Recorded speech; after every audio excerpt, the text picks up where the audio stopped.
Tuloy-tuloy naman ang proklamasyon ng mga nanalong lokal na kandidato sa iba't ibang lugar sa bansa.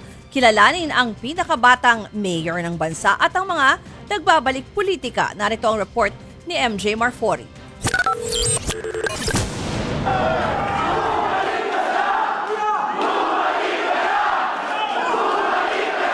Makalipas ang isang araw na delay, formal nang ipinroklama bilang mayor-elect ng Maynila si Isko Moreno. Naubusan ni Moreno ang dalawa niyang mahigpit na kalaban na sina outgoing Mayor Honey Lacuna at ang businessman at tutok to win party list Representative Sam Versosa. Ayon kay Moreno, paghahandaan na nila kung paanong tutuparin ang pangakong Make Manila Great Again.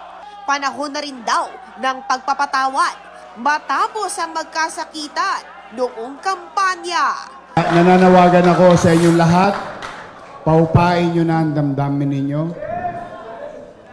Huwag tayong mag-away-away. Let's move on with our lives. We must work together because together we can make Manila great again. Ito ang political comeback ni Isko matapos niyang matalo sa pagkapresidente noong 2022. Makasaysayan naman na naging resulta ng eleksyon sa Rizal, Cagayan, nang manalo ang 21 anyos na si Jamila Ruma bilang alkalde.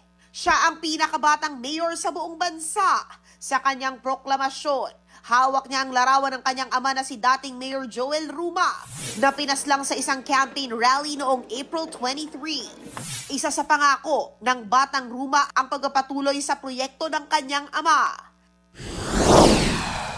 Landslide win naman ang pagkapanalo bilang Batangas 1st District Representative si Leandro Legarda Leviste. Kasama niya sa proklamasyon ang kanyang ina na si Senator Loren Legarda, ang 32 anyos na congressman-elect, ang youngest billionaire entrepreneur.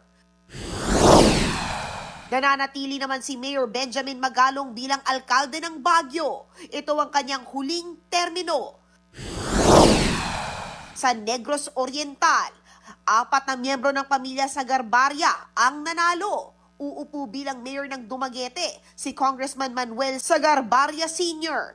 habang ang asawa niya at incumbent vice mayor na si Maisa ang nanalo bilang kongresista ng 2nd District.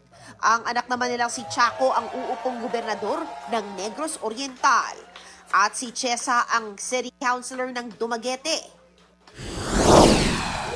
Ang asawa ng napatay na gobernador na si Roel Digamo na si Janice Digamo ang ipinroklama namang bagong 3rd District Representative ng Negros Oriental.